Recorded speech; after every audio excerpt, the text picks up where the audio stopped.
Hi everyone, Letty here. Welcome to hashtag Crafty Goals 2024. We're going to smash a 6x8 paper pad. It's called Winter Wonder by Simple Stories. This is part 1 and we're making 4x4 notebooks. Welcome back everyone. I am participating in hashtag Crafty Goals 2024 and one of my goals this year is to smash small paper pads again. So I have taken out this Winter Wonder 6x8 paper pad. It's one that I had got for free from, or I had received for free from scrapbook.com. So here is just a quick little preview of what came in this, or what comes in this little paper pad.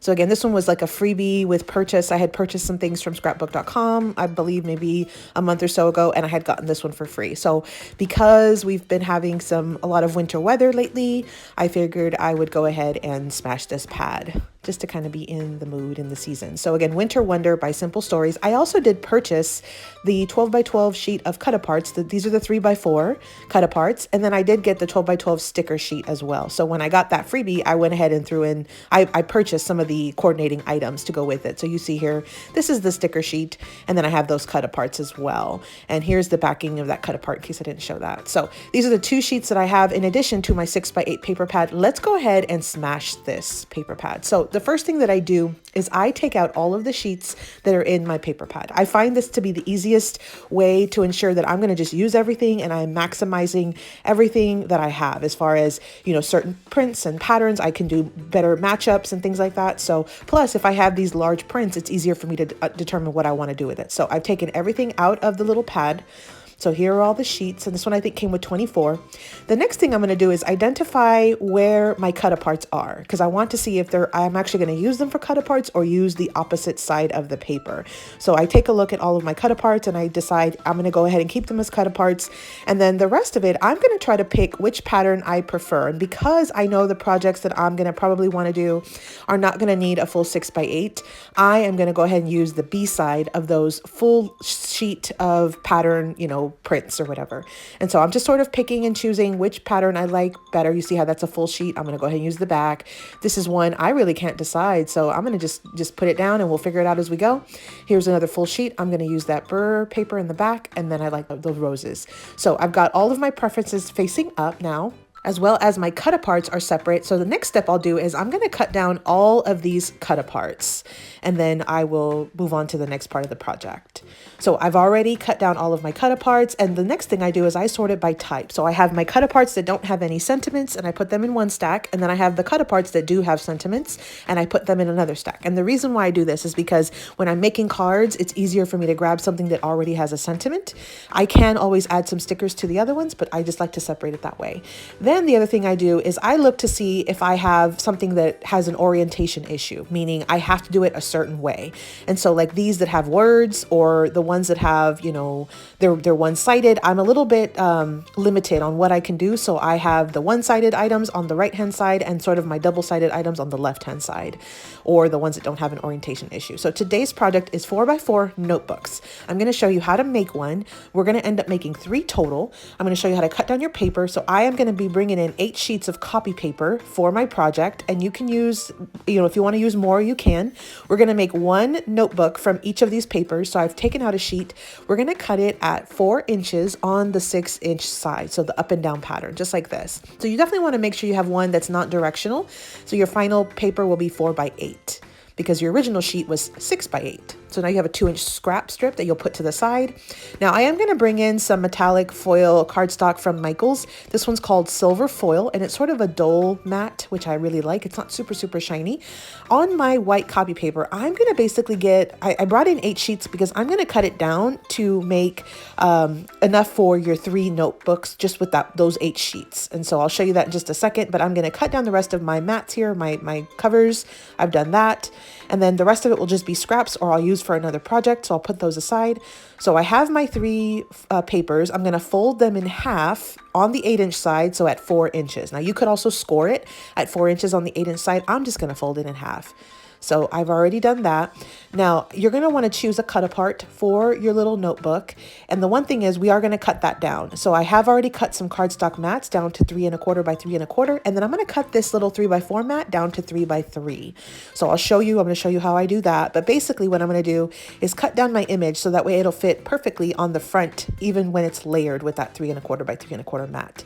So I'm taking a cut apart that had some excess at the top and the bottom in the image. And that's one of the things that I did for these three. I cut it down a little bit from the top, a little bit from the bottom to where I get to a 3 by 3. Then I can layer it with the 3 1/4 by 3 1/4 and then lay it right on top of my 4 by 4 notebook. So I'm going to take 2 more and I'm going to just go ahead and cut them down. And again, you want to look for images that once you trim them down to 3 by 3, they will still look okay. Like see like that little polar bear and then these cups. You see how I have a space at the top, I have a little space at the bottom. I might have to trim a little bit of one of the cups, but that's okay. I'm going to go ahead and just trim it down to 3 by 3. I think the image is still pretty clear there. So that is our first piece. Now the copy paper, what we're going to do is you can get 3 notebooks from one sheet of the paper, the copy paper, you know, with multiples. Then you're going to fold it down and you'll be able to put that inside of your notebook. And so on the 11-inch side, I'm going to show you a couple different ways you can cut this. If these are going to be for gifts or something where you're not really going to sell them and it's okay if they're a little bit different, I would just cut at 3 3/4 on the 11-inch side. And you may have to cut these in a couple of different times so you get all your 8 sheets cut. So 3 3/4. And right now it's the full length of the width, which was 8.5 inches, but we're going to cut 3/4 of an inch off of the bottom. So now our final one is 3 3/4 by 7 3/4. So that's our paper right there. Now, for the remainder of the copy paper, I am going to cut them in half, and it's just slightly smaller than 3 3/4. So it'll be 3 5/8. But that is what will equally the 11 inches. So again, instead of 3 3/4, I'm going to cut it at 3 5/8. So that way I can get 2 very even pieces of paper to add into my additional 2 notebooks. So just like that, I've cut my paper down. And again, you see how it's very, very even. Again, you're going to want to trim off a small little portion of those as well, the 3/4 of an inch, just to get it down to 7 3/4. So you'll fold your papers on that 7 3/4 inch side, fold it in half. You can varnish it with your bone folder. I'm going to just go ahead and do it in a couple of different sets, and then I'll stack them together. And one thing you'll notice when you put it inside of your little notebook is your white paper, because you folded it, it's not going to be super even at the bottom. So we are going to trim that excess off. So you see there, I don't know if you can see it, but there's like a little bit, the inside pages are a little bit longer, and that's just the nature of when you're folding something like this. So I'm going to just take my paper trimmer and trim it until I get them pretty much even. So I've got a little bit of excess that I have already cut off.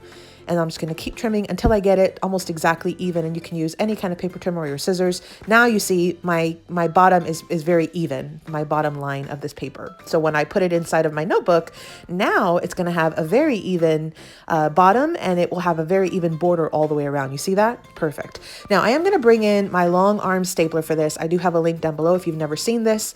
I'm going to set it at the 4-inch mark on my long arm stapler. These are designed to help you add a staple to something longer than just a regular stapler. So a regular stapler only does about 2 inches, maybe 2 1/4, I don't know. But this one will let you go all the way up to 12 or 13 inches. So I'm doing it at the 4-inch mark, and then I am going to do it along the spine, and I am stapling it with my cover facing down. So that way my staple, the smooth edge of my staple is on the outside. So I'm going to varnish it with my bone folder and force it, and here is my little notebook. Now we are going to add some more items to this, but the last step would be to add your decor. And then again, I have a little spin. We're going to do one extra step on these. Make sure you stay tuned so you can check that out. We'll do that in just a second. I am going to off camera really quickly just make my notebooks, the foundations for the other 2. So I've already done that. I've got all 3 notebooks ready. And we're going to finish adding the decor on the top together. And then what I'm going to do is I would like to make some pockets with these little scraps that we have. So what I thought about was, well, this pattern paper obviously goes together, right? Let's go ahead and cut it down to 4 inches, and we'll put it on the inside to make a small little pocket. And that'll help enforce the back of this cover of this little notebook. So we're going to cut it at 4 inches. On the 8-inch side, you'll have 4 additional scraps you can just put aside. But otherwise, now we've got a 4 by 2. I am going to take one of my circle punches, and I'm going to just do do a half notch just like this, and it's not even a full half. I'm doing it about a third of the way. And this circle notch that I have is a 1.5 inch, but you can use any size circle, and you can also skip this step altogether and just leave it as a regular pocket without a notch. So I'm going to just take my ATG and I'm going to go ahead and add my layers together. And the reason why I'm using ATG is because I have metallic cardstock. For some reason, I find that the ATG tends to stick just a little bit better initially to my metallic cardstock. When I use wet glue, it tends to slide just a little bit more until it's dry. And so I just want to make it very easy on myself, and I'm using some dry adhesive for this. Okay, so I finished off my decor on the front, and then I am going to go ahead and add my pockets in now. So I'm going to bring out my wet glue for this piece, because usually when you're doing a pocket, you always want to use wet glue because that's the only thing that will dry absolutely. So I'm going to put my thumb where the notch is at, so I make sure that I don't glue that side, and then I'm going to glue the remaining 3 sides, which is the 2 sides and the bottom of the pocket, and then I'm going to add my pocket right on the inside of my notebook. And notice that I used the coordinating paper that was the opposite side of this cover. So here's what we have here. Just my little cute little pocket, super easy. And again, I was able to use my scraps on this one, which is what I absolutely love. So I'm just going to add the remaining 2 pockets on these. You could technically add a pocket on the front cover, but because it's going to be flipped up and down, I figured I would just add one to the back. And so here are 3 4x4 notebooks, which was today's project. You can add some additional embellishments, and I am going to come at the end of this series and add my stickers just to fully embellish it. For right now, I'm going to just keep everything with just the paper. Make sure you check out, I will have more videos on smashing this pad. Here's what I have left: some paper, some scraps.